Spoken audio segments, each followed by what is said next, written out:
অলংকাৰ শাস্ত্ৰৰ বিভিন্ন সম্প্ৰদায়ৰ পৰিচয় আগবঢ়োৱা আৰম্ভণি অলংকাৰ শাস্ত্ৰ প্ৰকৃততে সংস্কৃত সাহিত্যৰ সমালোচক সাহিত্য। ইয়াৰ পৰিধি অসীম। অলংকাৰৰ নাম থাকিলেও কাব্যৰ সকলোবোৰ উপাদানৰ বিষয়ে ইয়াত চৰ্চা হয়। ৰীতি, গুণ, ধ্বনি, ৰস, বক্তৃতা, দোষ, আনকি নাটকৰ বিষয়ে অলংকাৰ শাস্ত্ৰত সমালোচনা থাকে। নাটকো যিহেতু কাব্য, সেইবাবে নাট্যশাস্ত্ৰৰ বিষয়বস্তু বহু অলংকাৰিকে অলংকাৰ শাস্ত্ৰভেদ অন্তৰ্ভুক্ত কৰিছে। অলংকাৰ শাস্ত্ৰই কাব্যিক প্ৰকাশ ভংগীৰ আৰু ব্যাকৰণ শাস্ত্ৰই শব্দশুদ্ধিৰ ওপৰত গুৰুত্ব আৰোপ কৰে। অলংকাৰিকসকলে কাব্যৰ আত্মাৰ বিচাৰ কৰিবলৈ যাওঁতে বিভিন্ন মতবাদ বা সম্প্ৰদায়ৰ সৃষ্টি কৰিলে। তলত আমি অলংকাৰ শাস্ত্ৰৰ বিভিন্ন সম্প্ৰদায়ৰ পৰিচয় আগবঢ়ালো। অলংকাৰ শাস্ত্ৰৰ বিভিন্ন সম্প্ৰদায়ৰ পৰিচয় ভাৰতমণিৰ পৰা পণ্ডিত ৰাজ জগন্নাথলৈকে বহুকেইগৰাকী অলংকাৰিকে স্বকীয় ধাৰণাৰ উল্লেখ ঘটাইছিল। অলংকাৰিকসকলে কাব্যৰ আত্মাৰ বিচাৰ কৰিবলৈ যাওঁতে বিভিন্ন মতবাদ বা সম্প্ৰদায়ৰ সৃষ্টি কৰিলে। Doctor PV. খানে ভাৰতীয় অলংকাৰ শাস্ত্ৰৰ ৫টা সম্প্ৰদায়ত ভাগ কৰিছে: অলংকাৰবাদ, ৰসবাদ, ধ্বনিবাদ, ৰীতিবাদ আৰু বক্তৃতাবাদ। উক্ত ৫টি সম্প্ৰদায়ৰ উপৰি কিছু পণ্ডিতে ঔচিত্যকো এটি সম্প্ৰদায়ত বিভক্ত কৰিছে। অলংকাৰবাদ ভামহে অলংকাৰবাদৰ প্ৰাচীনতম প্ৰৱৰ্তক। উদ্ভট আৰু দণ্ডিৰ লগতে ৰুদ্ৰ, জয়দেৱ আদিও এই মতৰ সমৰ্থক। ৰুদ্ৰতে ৰস আৰু অলংকাৰিক একে মৰ্যাদা দিছিল। প্ৰাচীনতম অলংকাৰিক ভট্টও ৪টা অলংকাৰৰ উল্লেখ কৰিছে।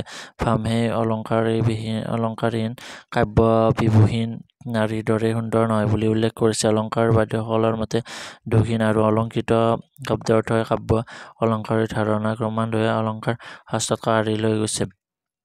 ভাৰতৰ ৪টা অলংকাৰ সংখ্যাত ১০০তকৈ বেছি হ'ল শব্দ আৰু অৰ্থ কাব্যৰ শৰীৰ ৰূপে স্বীকৃতি দিয়ে।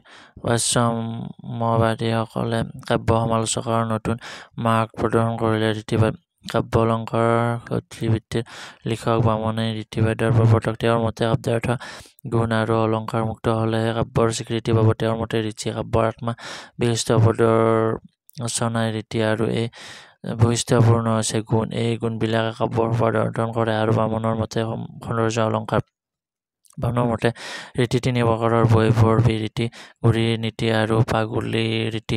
আনহাতে ভৰতে ৰীতিৰ পৰিৱৰ্তে প্ৰবৃত্তিৰ কথা উল্লেখ কৰিছে। দণ্ডিয়ে মাৰ্গৰ কথা উল্লেখ কৰিছে। কাব্যৰ স্বৰূপ নিৰ্ণয়ত ৰীতিবাদ অলংকাৰতকৈ আগবঢ়া। ৰসবাদ ভৰতমুনিৰ নাট্যশাস্ত্ৰত প্ৰথম ৰসৰ ধাৰণা পোৱা যায়। ভৰতে নাটকৰ প্ৰসংগত ৰসৰ আলোচনা কৰিছিল। পৰৱৰ্তী অলংকাৰিকসকলে ৰসৰ ধাৰণা, বহনযোগ্যতা অনুসন্ধান কৰি গুৰুত্বপূৰ্ণ প্ৰদান কৰা হেতুকে ৰসৰ সৃষ্টি হয়। ভৰতমুনিৰ মতে বিভৱৰ অনুসন্ধান আৰু ব্যৱহাৰিক সংযোগত ৰসৰ নিষ্পত্তি হয়।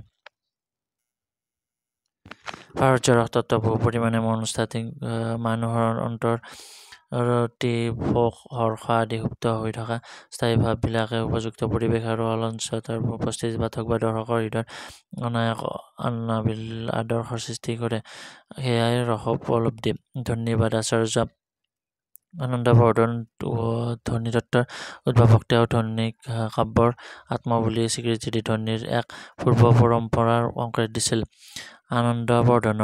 আনন্দবৰ্ধনৰ ধ্বন্যালোক এক যুগান্তকাৰী গ্ৰন্থ, যি কাব্যত শব্দ আৰু অৰ্থই নিজক অগ্ৰহীন কৰি ব্যংগ্য অৰ্থ প্ৰকাশ কৰে। সেই কাব্যসকলক পণ্ডিতসকলে কাব্যধ্বনি বুলি কয়। ধ্বনিতত্ত্বই কাব্যতকৈ বেছি গুৰুত্ব প্ৰদান কৰে। বক্তৃতাবাদ কাব্যৰ মূল তত্ত্ব বুলি পোনপ্ৰথমবাৰৰ বাবে প্ৰতিষ্ঠা কৰিছিল আচাৰ্য কুন্তিকে। তেওঁৰ বক্ৰোক্তি জীৱিত নামৰ গ্ৰন্থ। সাধাৰণ অৰ্থত বক্ৰোক্তি মানে হ'ল বক্ৰ উক্তি, যথা বৰ্ধন, স্বভাৱোক্তি আৰু আন সকলো অলংকৃত কথন ভংগী বক্তৃতাৰ ভিতৰত পৰে। বামনে বক্ৰোক্তিক এবিধ সাদৃশ্য আশ্ৰিত অলংকাৰ বুলি কৈছে। মতংকৰ মাত বক্ৰোক্তিৰ ধাৰণা বিশাল। ঔচিত্যবাদ কাশ্মীৰী অলংকৰিক হেমেন্দ্ৰকে ঔচিত্যবাদৰ প্ৰৱৰ্তক জনা যায়। তেওঁ ঔচিত্যবাদ বিচাৰ চৰ্চা গ্ৰন্থখনত ঔচিত্যত কাব্যৰ আত্মা হিচাপে প্ৰতিষ্ঠা কৰিবলৈ চেষ্টা কৰিছিল। ভৰতে ঔচিত্যক প্ৰকৃতি, প্ৰবৃত্তি, অলংকাৰ প্ৰভৃতি নাটকীয় উপাদানৰ অন্তৰ্গত বুলি ধাৰণা কৰিছিল। দণ্ডী, ভামহ আৰু ৰুদ্ৰতেও ঔচিত্যৰ উল্লেখ কৰিছে।